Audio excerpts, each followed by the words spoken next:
gang, Jordan here with Uncle's Independent Insurance Group, and I'm actually on assignment from the Goddard Chamber of Commerce for our introductory, we'll call it, Chamber Origins.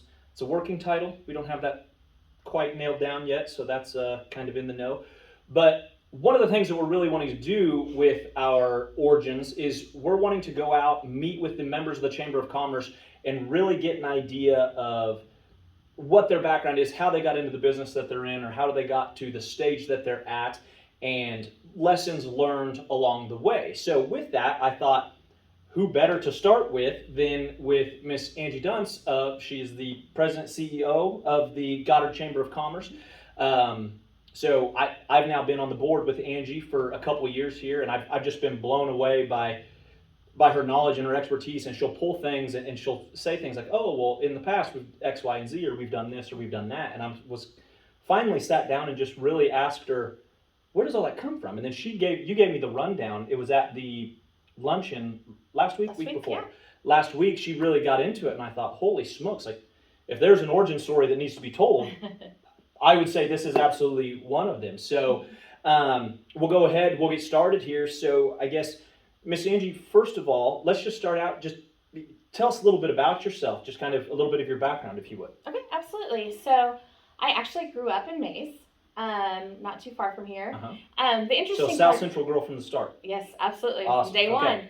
And actually my connection with Goddard started then, actually when I was even a baby, because my family attended church. It's a little brick building over on 199th Street. Now that's, nobody's in there, but right. That was our church, and that was a church that I was dedicated as a baby in. So I've had connections to Goddard since I was born. My family has family friends here in Goddard, and so I spent a lot of Sunday afternoons running around the pool and the different places here. So yeah, Mays and Goddard is kind of my hometowns, and awesome. Just very lucky to grow up in, at that time, very small towns. Right, but right. to have connections with so many families and things around the community is great. Yeah, it is interesting to see, like, just because I can remember. So obviously, I grew up in Colwich-Andale area, and so to know what Goddard used to look like, mm-hmm. and to know, talk about Mays, what Mays used to look like, and now to think and to see what they look like now, it's been really cool, kind of the evolution of how that's happened. So Mays, obviously, that was still single high school at that time. It was. So Mays High School. Yep. Did we do anything in high school? Were extracurriculars or anything like that? I did, actually. I was a cheerleader. Awesome. I was a gymnast. I took gymnastics for several years. Never competed. Gotcha. Fell in my head a few times, but we won't talk about Such that. is life. Such is life. I'm sure there's a funniest video out there somewhere that somebody has that could probably make lots of money on.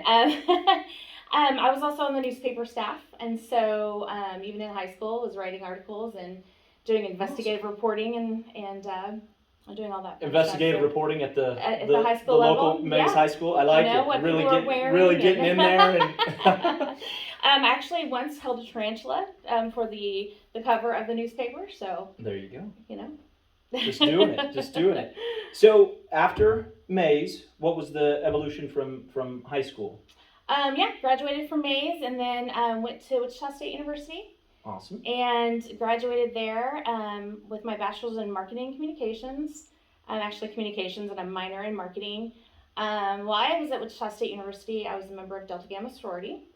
That was a great experience for me. Not only I made lifelong friends, but yeah. A lot of people think of sororities and it's all about the partying and having fun, and it was that. Don't get me wrong. It was that. In my experience, anyway. But I also got the chance to serve on our leadership board, and I was actually the events planner for a while, and then a social event planner, whatever that title was, and then I moved into the office of VP of Social Standards, and so with that I planned a lot of our get-togethers, things right. like that, and also was kind of the person that was kind of oversaw all of our social standards. So if somebody was breaking the rules or things like that, I was the one that had to hold them accountable. Right.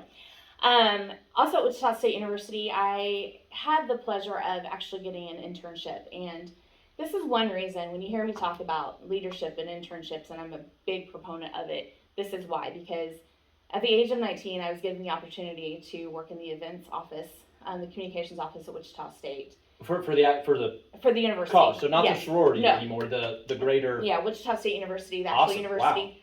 Wow. I got paid, and I also got school credit for the job. And my boss at the time was Amy Schaefer, and she's still one of my just biggest mentors, and I just love her to death. She gave me so many opportunities. The age of 18, 19, I'm walking in, and she's saying, "Okay, great, here's an event, and go plan it. Make it work." And make it work. And not only that, but it's a 200 people event, and you're going to plan it, and you're going to write the speech for the president of the university. And so, just the fact that I walked in at that age and was given that opportunity, but she had faith in me to do it. It was just incredible. And that really kind of took where I was headed, college-wise and career-wise, and kind of turned it and was like, I love this, and this is what I want to do. This is fun. I enjoy this, and obviously good at it, or she wouldn't have put you in that situation. Right. No, that's fantastic. Cool. So, and that kind of relates to where we are now, and I would love to be able to create those opportunities for people in our community too, students in our community. Absolutely. Give them the guidance and that aha moment of, wow, I really like that, I want to do that. Well, and then being able to use your experience to say, hey, this can launch you on a path. It's not, even if it's just a couple weeks of an internship or a summer internship or something like that, hey, it can really help you kind of, especially when you're young like that, kind of funnel that focus to, you are capable of great things, but here's what it takes. Yeah. I'm sure it was plenty of hard work, but also finding something that, hey, I'm good at this, I excel at this, and it's fun. Right. Awesome. Yeah, so that's really been kind of in the game per se since you were about 18. Yeah. It sounds like, as far as actually planning and organizing, putting the pieces together and making sure that the whole thing works as a unit. Yeah, absolutely. Very long time. that makes a lot of sense. For sure. So we finish up with Wichita State. Mm-hmm. And so what kind of, so obviously talk about marketing, communications, and things like that. So kind of where did that take your trajectory kind of as a career then? So it, honestly, it's kind of led me into multiple different opportunities. And it's interesting because as you look back, and as I look back on my career and stuff, I spent a lot of time for for-profit organizations. Right. For firms. So, a law firm and architecture firm. But the majority of my career was spent really in nonprofits and government. And so I'm working with, the capacity of, you take a job basically and say you're the communications specialist, communications manager. And you think, okay, great, I'm gonna do PR and I'm gonna work in the media. Right. And then they're like, oh, by the way, you're also the graphic designer, you're the marketing person, you are the IT person. Hey, here's the whole train wreck, figure it out. Yeah. But it's all those little things really that cool really title, fit together. But yeah, you're doing that and other duties as a sign. So my career went from, I worked for an architecture firm and doing all their marketing and going out and taking pictures of buildings and the way, creating flyers and pamphlets and stuff like that, but also helping them with presentations to schools, because that was their big focus, was schools, also health facilities. And so learning kind of the background of what it takes to not only get a job and to go out and bid a job and all those things. Right, the entire process, how to see something from initial thought, we'll call it infancy, clear through, the entire, to finish the entire project. Yeah. Interesting. Yeah. So that kind of led me to my next job, where I worked for a pet and equestrian products distributor, manufacturer distributor, and our largest client was Walmart, which was really fun. Yeah, and not really a big deal there, is it?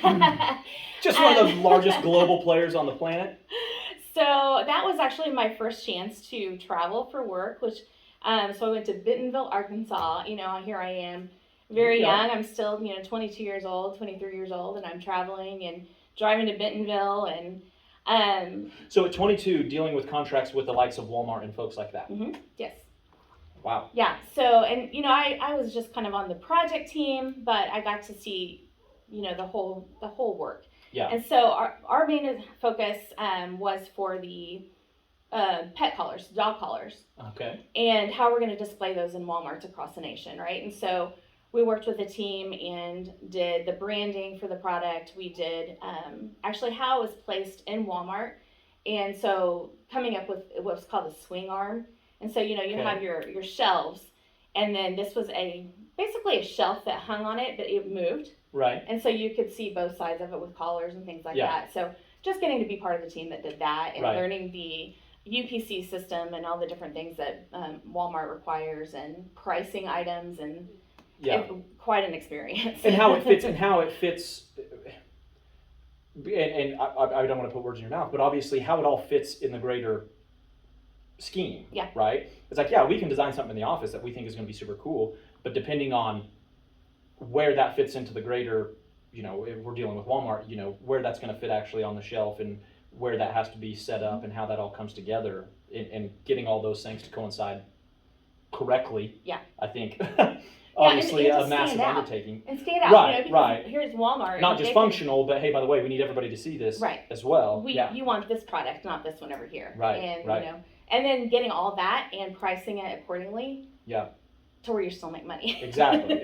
So the whole thing makes sense. Yeah. Yeah.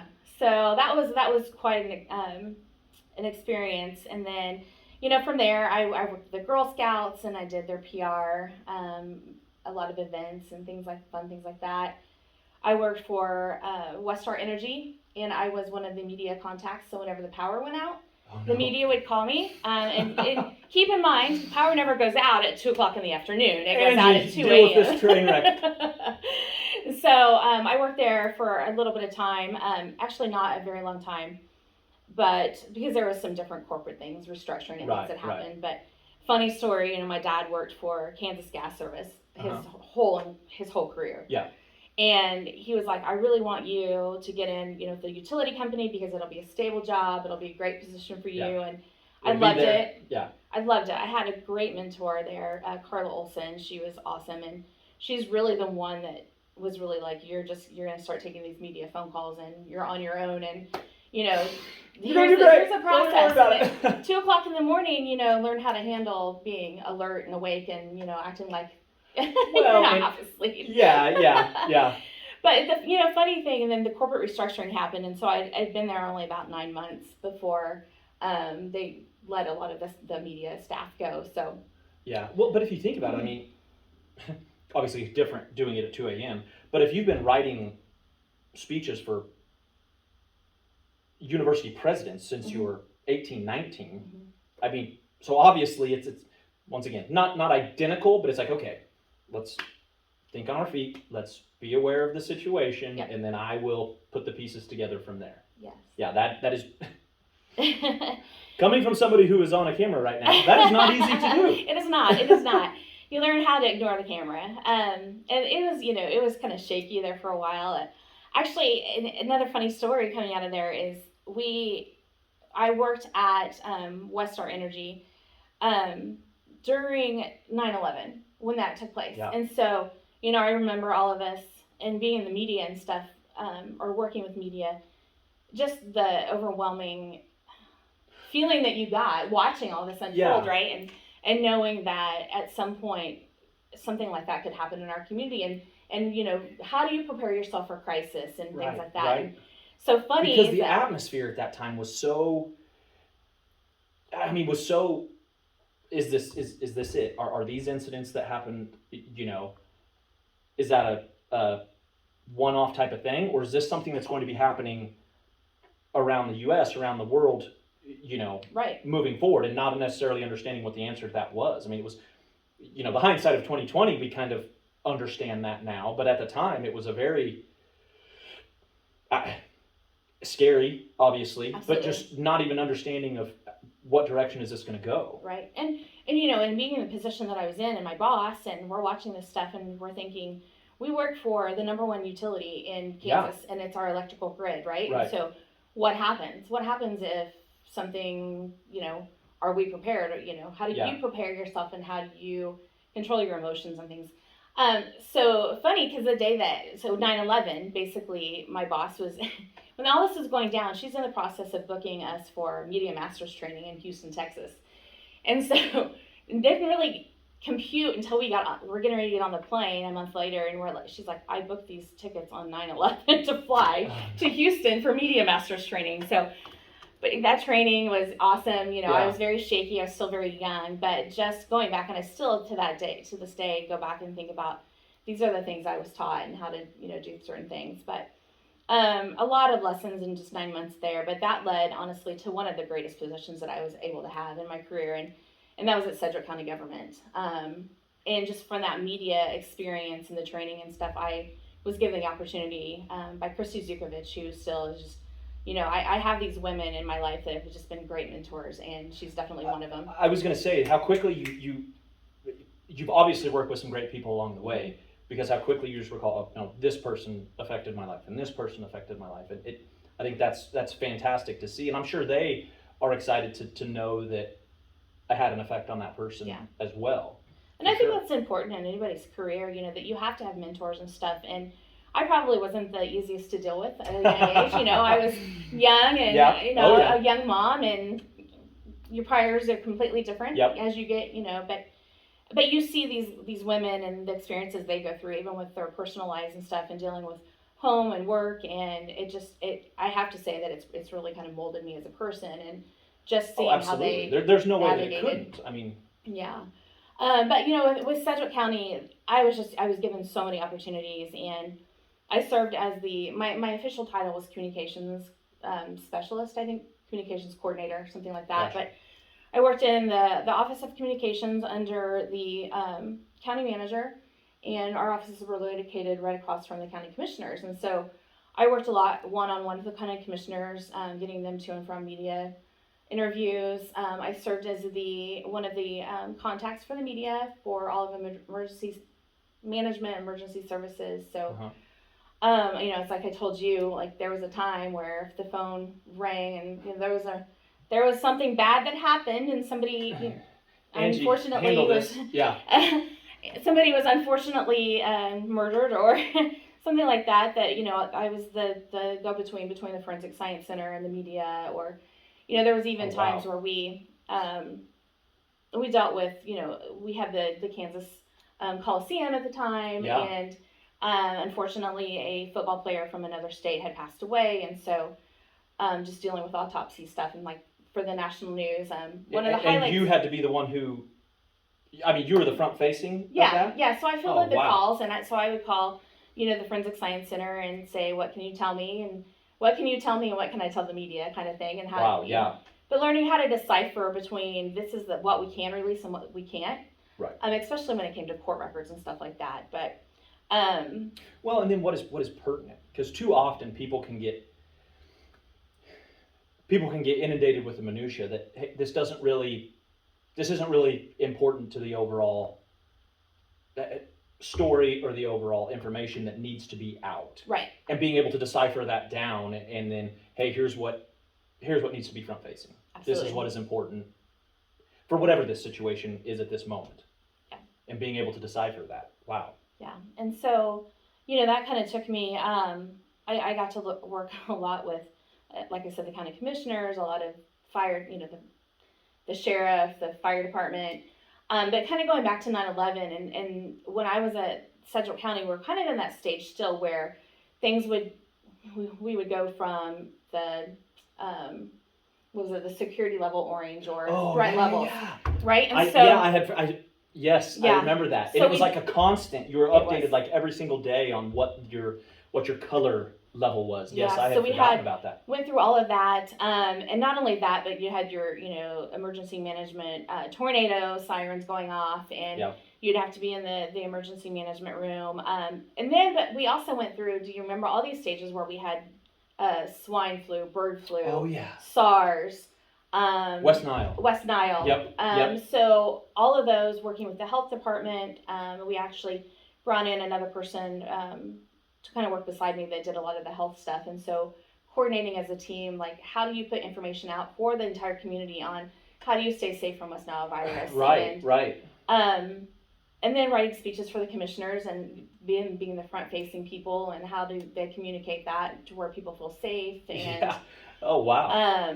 there were times I know that the threat level went up pretty high. I mean, it was, I think, orange. I can't remember what the highest was, but being pulled into the emergency management center, the call center basically, or the planning area, and looking around, I mean, like, here I am, I'm like 25 years old, 26 years old, and I'm standing down here with the sheriff and the chief of police from Wichita and the county commissioner and, the fire marshal and all these different people, and just feeling that overwhelming and here I am down here. And they turn and look to you, yeah. Angie, what are your thoughts on this? And I can remember somebody saying, okay, we need to do, the threat level just jumped up, and we're trying to tell people to stay calm, it's okay. And, somebody was like, we need to do a news conference, and we need to put, the police chief in front of everybody and say, it's okay. And I was like, just remember going, I have to say, no, that's not the best thing, because as soon as we put him in front of everybody, it's going to create panic. And so learning how to speak up and being like, okay, well, here's my opinion. And it just, and I look back at it, what a great experience, and how much fun we had, even though a lot of the topics and stuff we were working with was just very serious and scary. But I've developed a lot of professional relationships, a lot of great friendships and things like that. So I mean, you were basically dealing with, and correct me if I'm wrong, but you were basically dealing with, if there was a major incident, whether it's health or a crime or any of those things, that was, you were dealing with all those things. Yeah. And had to figure out how to package, sounds almost strange to say, but how to package that to the public. Right. Wow. Yeah.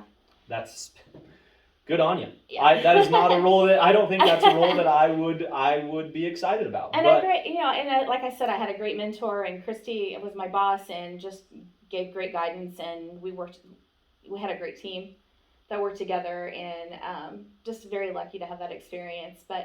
And also with that, I think I kind of mentioned to you too, the other experience was being able to work on with national media. Yeah. Through that, so I don't want to say lucky, because that's not the right word, but I had the opportunity to work with the district court on two really high profile court cases that got national attention. Yes. I mean, I didn't work on the case, don't get me wrong, but I was on the logistics team on how we staged bringing in media from all over the country and hosting them in Wichita, Kansas to cover these court cases. And so wow, yeah. I got to I didn't even think about that, just the concept of, hey, all this media is going to be here. Mm-hmm. Obviously, we want to put, I say we, I wasn't there, but we want to put our best foot forward as a city, as a county, as a, state, so that when all this stuff is going back out, it's not, people aren't getting the wrong idea of Kansas or of Sedgwick County or of Wichita or whatever it may be. Wow. But even that, you have victims coming in, and you don't want to have the media right where the victims are coming in, and you have, or victim's family, or, you can't have 500 cameras in the courtroom. There's not enough room. Right. So, who gets to put the camera in the courtroom, and just watching that whole process was really interesting. Just sheer logistics of it is mind-boggling to me. Just where would you even start as far as, okay, this is going to be national headline news. Where do we even start? Yeah. I mean, that's a massive undertaking, it seems like. So obviously you've had, your journey's been filled with, just to use your words, massive opportunities that when you've had them, grabbed it and ran with it, which has obviously led to the next one and the next one. So that obviously bears the question then. So how did, so what made you decide that you wanted to get into and kind of shift that focus again and wanted to get into, leading a chamber and becoming the chamber CEO? And it's been really fun because I was a member of the chamber back when it was just strictly a volunteer basis organization. Right. And not that I didn't enjoy that, but since we've become what I would call a professional organization, I mean, the trajectory's gone from here to here, and I think you've been a massive part of that. Thank you. And so, now that I know the whole story of how we got here, that makes sense. And that's why when Jordan walks into a board meeting, she's like, here's what's going on, here's what's going to happen, Jordan, do this. And it's like, yes. So kind of how did that whole evolution come that it's like, hey, here's where I want to pour my passions now? Absolutely. So, after Central County, I kind of bounced around different nonprofit organizations, which is very important to where we're going. And I worked for Workforce a while, so I got to see, what's happening with our workforces and our businesses and things like that, all in the communications, marketing, event planning capacities. Yeah. But through that, there was some board development and working with boards of directors. And so when the job at the Chamber here in Goddard opened up, it was like my entire world, from high school and, planning parties and planning events, large scale events, and writing speeches and working with board of directors, working with government. It all kind of came together. Yeah. And it was like when you say it like that, it's like, well, obviously this is a perfect fit. Like, it just all is like, this is the job that I've been training for my entire life. Supposed to be doing. Yeah. So it was just a great opportunity, and I'm lucky that they basically said, please come on board and do this. And it's changed a lot in the 4.5 years that I've been here. I'll be the first to vouch for that. I'll be honest, I was a little nervous the first meeting I went to, the first member meeting I went to, Pizza Hut, and it was a great space, but I looked around and I was like, there are 6 people here, and where are we going to go with this, and how do we grow this? Right. And I think we were sitting at 53 members at the time, and now we're over 100, and 3 of those are and 3 and 3 of those are my businesses. And Jordan is a great supporter of the chamber, and we have great members. We have an incredible board. Right. But just taking it from here, we are with 53 members. We aren't really. We're a volunteer organization. Yeah. We get together, have lunch. But how are we going to actually take this and make this an impactful organization to where we are helping grow the community? We are, giving students internship opportunities. We are doing things that are really shaping the footprint of our community.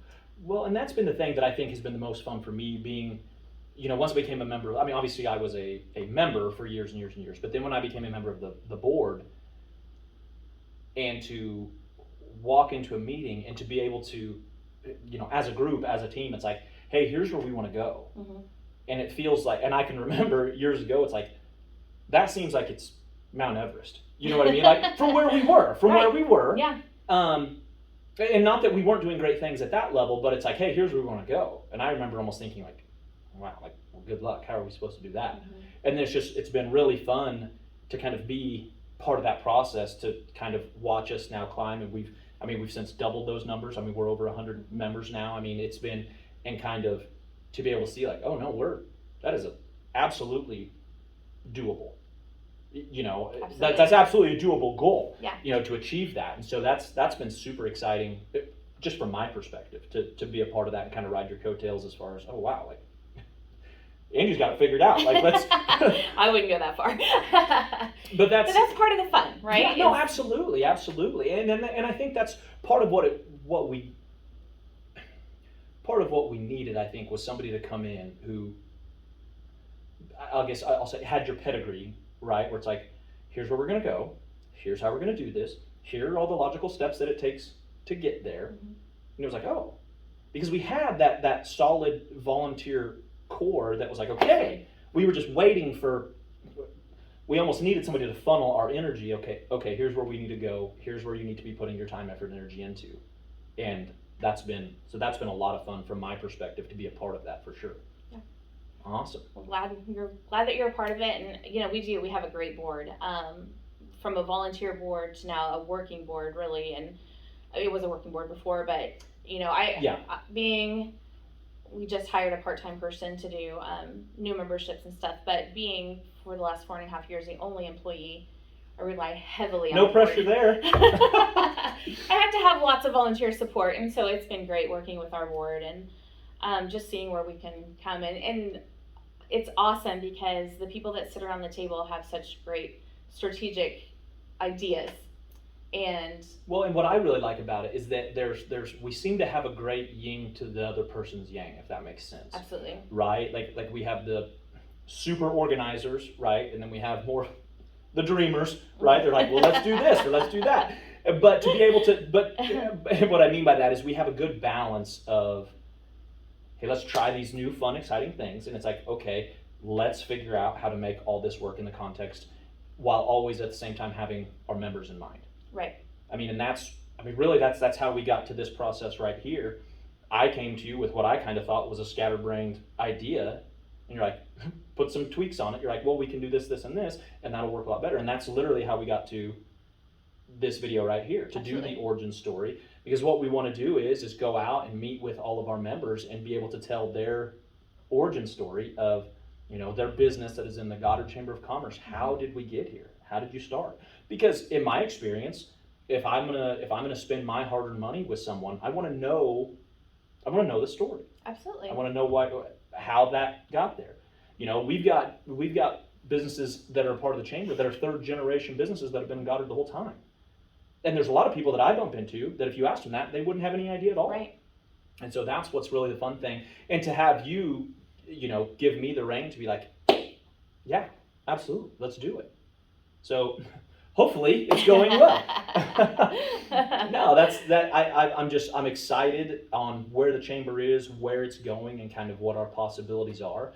And I think I think everybody, I don't want to put words in anybody's mouth, but I can tell just from the excitement, the energy level on the board that we're excited to be a part of it, for sure. Yeah. And obviously psyched to have a leader like yourself to, lead the charge. Thank you. Awesome. Thank you. There's challenges, but for sure. But just like you said, and obviously you've been dealing with challenges kind of since you were 18, in some capacity, mm-hmm. right? In some type of organization of that almost chaos, if you wanted to call it that. So that's where from a board member, it's like, no, Angie's got it. Yes, this seems like a lot going on right now, but you always land the ship. You know what I mean? It's like, nope, it'll be okay. We'll make it work. We're going to figure it out. And that's something, it makes it easy it makes me easy to follow, or it makes you easy to follow rather, I guess I should say, because it's like, no, she's got it figured out. Yeah.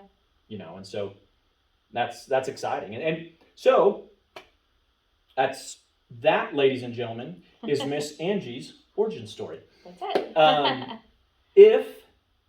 Thank you so much, Miss Angie. Thank you. If you would like to be a part of the Chamber Origins story, if you'd like for us to come to I'll come out to your business, we'll find a spot, we'll sit down, and really, we're just doing this. We're literally just having a conversation about kind of how you got to where you are. So this is, I guess this is season 1, episode 1. Episode 1. Exciting. All right. Miss Angie, thank you so much. Thank you to everybody who watched. If you got any questions, comments, concerns, you can always post underneath the video. We're happy to answer questions that you might have. And have a good one, gang. We'll see you on the other side.